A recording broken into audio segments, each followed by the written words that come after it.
ছাড় কুত্তা, ছাড় আমাকে। জান, তুমি এরকম ছটফট করছো কেন?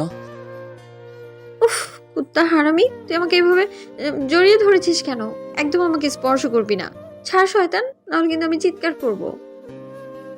চিৎকার তুমি করতেই পারো, আজকে আমাদের বাসর রাত, তাই চিৎকার তুমি করতেই পারো। আর চিৎকার করলে সবাই জানবে তুমি আমার আদরটা নিতে পারছো না। তা হারামি, একদম উল্টাপাল্টা কথা বলবি না। জান, এভাবে কেউ কথা বলে? হ্যাঁ, হারামি, তোর সাথে আর কিভাবে কথা বলবো রে? আমি তোকে চিনি না মনে করেছিস? তোর ওই মিষ্টি মিষ্টি কথার পেছনে নিশ্চয়ই কোনো কুমতলব লুকিয়ে আছে। জান এভাবে বলছো কেন? তুমি না আমাকে প্রচণ্ড ভালোবাসো, তাহলে এভাবে কেউ বলে শোনা? ইমরানকে ধাক্কা দিয়ে সরিয়ে রাগী কণ্ঠে লিজা বলে, এই কুত্তা হারামি, তোকে কে ভালোবাসে রে? হ্যাঁ, আর তুই আমাকে বিয়ে করেছিস কেন বল? হুম হুম, হাহাহা। বিয়েটা কি আমি একাই করেছি? তুইও করেছিস তার বেলায়। শোন, মেয়েরা ছেলেদের বিয়ে করে না, ছেলেরাই মেয়েদেরকে বিয়ে করে। নিজের বেলায় 16 আনা আর আমার বেলায় 4 আনা। সব দোষ একদম আমার ঘাড়ে দিবি না করতি। হারামি কুত্তা, সব তোর দোষ। তোর জন্যই আমাকে বিয়েটা করতে হয়েছে, নাহলে তোর মতো কুত্তাকে কে বিয়ে করবে? আর আমি যে তোর মতো একটা গাদিকে বিয়ে করলাম তার বেলায়, আমি কি জানি না মনে করেছিস? তুই আমার লাইফে এসেছিস আমার লাইফটাকে জড়িয়ে পড়িয়ে ছাড়খাড় করে দিতে, সেটা আমি হাড়ে হাড়ে জানি। তোর জন্যই এমনটা হয়েছে। তোকে কে বলেছিল আঙ্কেল আন্টির কাছে সবটা বলতে? তার জন্যই তো আজকে বিয়েটা করতে হলো। আঙ্কেল আন্টির কাছে তুই সবটা বলেছিস, না হলে এরকমটা হতোই না। হ্যাঁ, তোর মতো কুত্তিকে বিয়ে করতে আমার বয়ে গেছে। তুই কি ভেবেছিস তোর মতো একটা গাদিকে বিয়ে করার জন্য আমি আব্বু আম্মুর হাত পা জড়িয়ে ধরে কান্নাকাটি করেছি? কে বলতে পারে, করতেও পারিস। আর আমার তো মনে হচ্ছে এমনটাই হয়েছে। নাহলে আঙ্কেল আন্টি এইভাবে হঠাৎ করে গিয়ে আব্বু আম্মুকে সবটা বলতো না, আর আমাদের বিয়েটাও আজকে হতো না। মাই ফুড, তুই কি ভেবেছিস তোর মতো একটা গাধিকে বিয়ে করার জন্য আমি এমনটা করব? আমি কি তোকে চিনি না মনে করেছিস? তুই আমার জীবনটা ধ্বংস করার জন্য আমাকে বিয়ে করেছিস। তোর জন্যই আমাকে বিয়েটা করতে হয়েছে, না হলে কিন্তু তোর মতো ছেলেকে বিয়ে করার কোনো ইচ্ছেই আমার নাই। তোকে এত সহজে ছেড়ে দিয়ে কি করে? হ্যাঁ, তুই এখন থেকে বুঝতে পারবি এই লিজা কি জিনিস। সেটা আমার বুঝতে বাকি আছে। তুমি একটা গরম জিনিস জানো। ছি, কি সব বাজে বাজে কথা বলিস তুই। আসলে তোর স্বভাবটাই খারাপ। তুই একটা ক্যারেক্টারলেস, তুই কখনো ভালো হবি না। আর কোনোদিন কোনো ভালো মেয়েও পাবি না। এত যে বলছো আমার ক্যারেক্টার খারাপ, সেটা ঠিক আছে, আর আমি ভালো মেয়ে পাবো না, তাই তো তোমার মতো একটা হট জিনিস পেয়েছি জানো। এই কুত্তা হারামি, তুই কি শুরু করেছিস? হ্যাঁ, জানো শোনা এগুলো কি? হ্যাঁ, আমি তোর কোন জন্মের জানো হই? হ্যাঁ, কোনো জন্মের হও বা না হও, কিন্তু এই জন্মের আমার বউ হয়েছো। তোকে বিয়ে করে আমার লাইফটা পুরো হেল হয়ে গেছে। তুই সারা জীবন আমাকে জ্বালিয়ে মারবি। আমি কি সেটা জানি না মনে করেছিস? তুই বাসায় কেন বললি আমাকে বিয়ে করবি? ভালোবাসিস আমায়? লিজা ইমরানের কলার ধরে কথাগুলো বলতেই ও লিজাকে ছাড়িয়ে নিয়ে বলল, শোনো, এসব বাসায় বলতে বয়েই গেছে। কে বলেছিল আব্বু আম্মুর সামনে তুই আমাকে ভালোবাসিস? আমি আবার কখন বললাম কুত্তা একটা? একদম সাধু সাজার চেষ্টা করবি না। তুই কি মনে করেছিস আমি কিছুই জানি না? আব্বু আম্মু আমাকে সবটাই বলেছে। তুমি নাকি সেদিন ফোন দিয়ে আব্বু আম্মুকে বলেছিস তুই আমার গার্লফ্রেন্ড, আমাকে ভালোবাসিস, আমাকে ছাড়া থাকতে পারবি না। বাসা থেকে তোর বিয়ে ঠিক করে দিয়েছে। তুই যদি আমাকে না পাস সুইসাইড করবি। এই করতি, এগুলো কে বলেছিল? আমি নাকি তুই? তোকে কে বলতে বলেছে তোর মতো একটা গাধি আমার গার্লফ্রেন্ড? আমি তো একটু মজা করছিলাম, কিন্তু আমি জানতাম না কি এরকম কিছু হয়ে যাবে। আঙ্কেল আন্টি সবটা সিরিয়াস ভাবে নেবে। তুই আমাকে বারবার গাধি বলছিস। আমি গাধি হলে তুই একটা হনুমান। মজা করেছো তাই না? জানো, এখন মজা করো।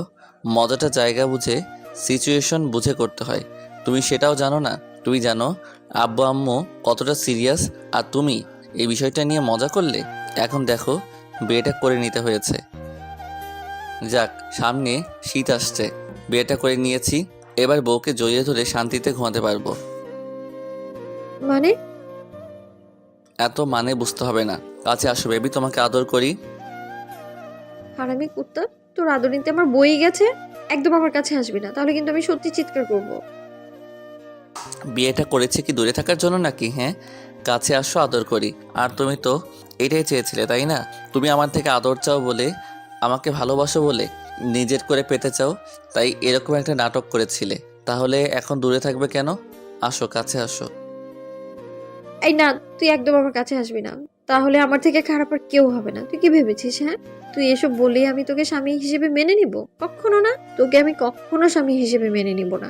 যদি ভাবিস তোর সাথে আমি সারা জীবন থাকবো, তাহলে সেটা তোর ভুল ধারণা। একটা দিন যেখানে তোর সাথে থাকতে পারবো না, সেখানে সারা জীবন আমি জ্বলে পুড়ে ছাড় হয়ে যাব। হ্যাঁ, আর আমার কপালটা তো সোনায় বাঁধানো। তুই কি ভেবেছিস আমি কিছু জানি না? আমি সবটাই জানি। তোর জন্য আমাকে এখন বিয়েটা করতে হয়েছে। তাহলে রোমান্স করব না কেন? একবার যখন তোকে বউ করে পেয়েছি, তাহলে এই সুযোগটা হাতছাড়া করে কি করে যান?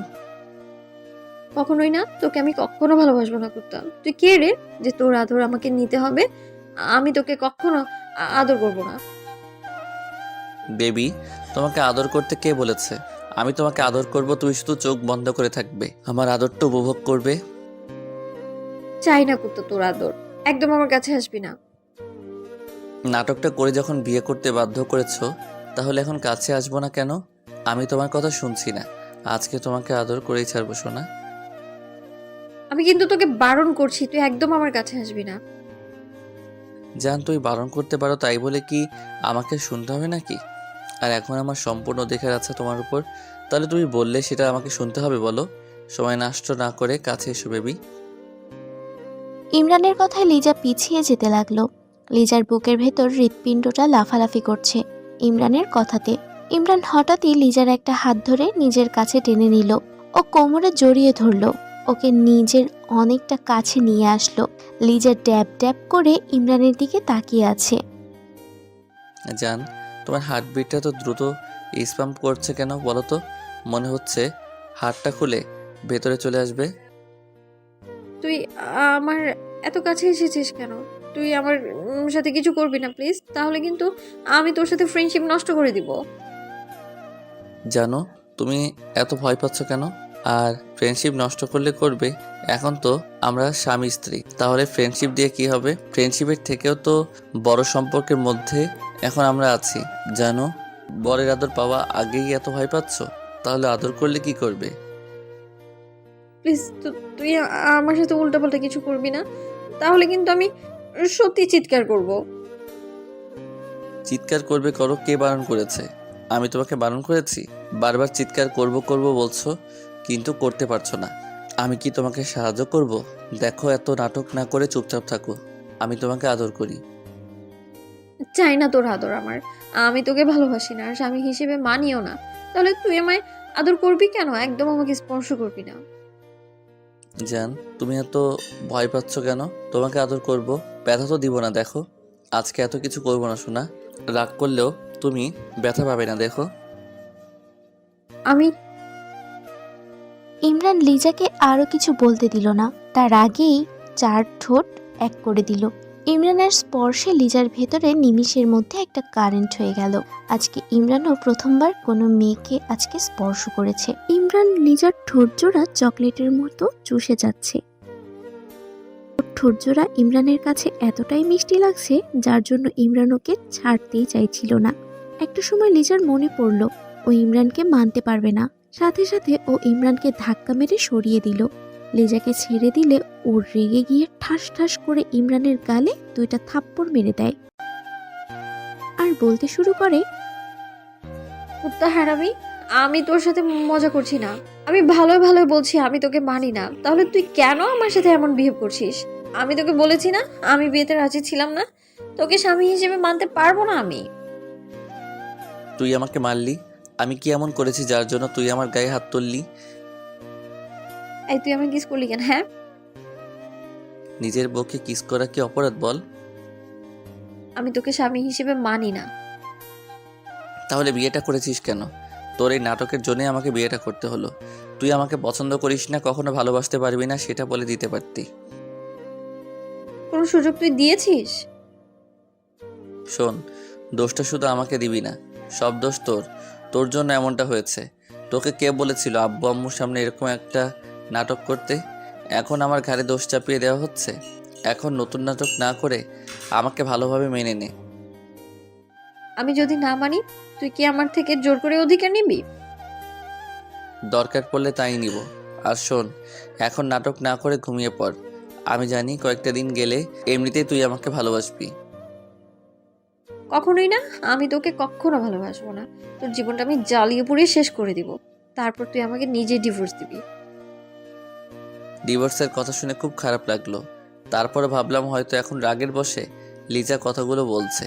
আচ্ছা ঠিক আছে, সেটা দেখা যাবে, এখন ঘুমিয়ে পড়ো। কখনো না। তোর সাথে এই এক বিছানায় কখনো ঘুমাবো না আমি। ওকে ঘুমাতে হবে না, তুই বিছানায় শুয়ে পড়, আমি সোফায় শুয়ে পড়ছি। ভুলেও আমার দিকে নজর দিবি না। আমার কাছে আসার একদম চেষ্টা করবি না, তাহলে আমার থেকে খারাপ আর কেউ হবে না বলে দিলাম। আমি অতটাও বাজে নই যে কারো অনিচ্ছায় তার কাছে গিয়ে তার সাথে এসব করব। আর একটা সময় তুই এই ভুলটা বুঝতে পারবি, তখন নিজে থেকে চাইবি আমার আদরটা দেখিস, মিলিয়ে নিস, আর এত বেশি আমাকে কাছে পেতে চাইবি যার জন্য তোকে কান্না করতে হবে। ইমরান কথাটা বলেই ওয়াশরুমে চলে গেল। লিজা বক বক করতে লাগলো। একটা একটা করে দিন পার হচ্ছে আর লিজার ব্যবহারটা প্রতিদিনই পরিবর্তন হচ্ছে। লিজার অবহেলার কাছে ইমরানের নিজেকে অনেক বেশি অসহায় মনে হয়। ফ্রেন্ডশিপ থাকাকালীন অবস্থাতে ওদের মাঝে যতটুকু আন্ডারস্ট্যান্ডিং আর বন্ডিং ছিল, এখন তার থেকে দ্বিগুণ খারাপ ব্যবহার ইমরান লিজার থেকে পাচ্ছে। ইমরান জানে লিজার কোনো বয়ফ্রেন্ড নেই আর কাউকে ভালোবাসে না, তারপরও ওকে কেন স্বামী হিসেবে মেনে নিতে পারছে না ওর জানা নেই। প্রত্যেকদিন লিজা আব্বু আম্মুর কাছে ইমরানকে বকা খাওয়ায়, নানাভাবে ছোট করে। ইমরান তাতেও মন খারাপ করে না, ভাবে হয়তো একটা সময় লিজা ওকে ভালোবাসবে। কিন্তু লিজার ব্যবহারটা দিন দিন অসহ্যকর হয়ে পড়ছে। একটা মাসেই ও ইমরানের জীবনটা পুরো বিষিয়ে তুলেছে। ইমরান লিজাকে বারবার জিজ্ঞেস করছিল ও কি চায়। তখন লিজা বলে, তুই বুঝিস না আমি কি চাই? আমি তোর থেকে ডিভোর্স চাই। অনেক বেশি ঘৃণা করো আমাকে। যদি আমাদের বিয়েটা না হতো তাহলে এভাবে সম্পর্কটা নষ্ট করতে না, তাই না? লিজা কথাটা বলাতেই ইমরান একটু হাসার চেষ্টা করলো।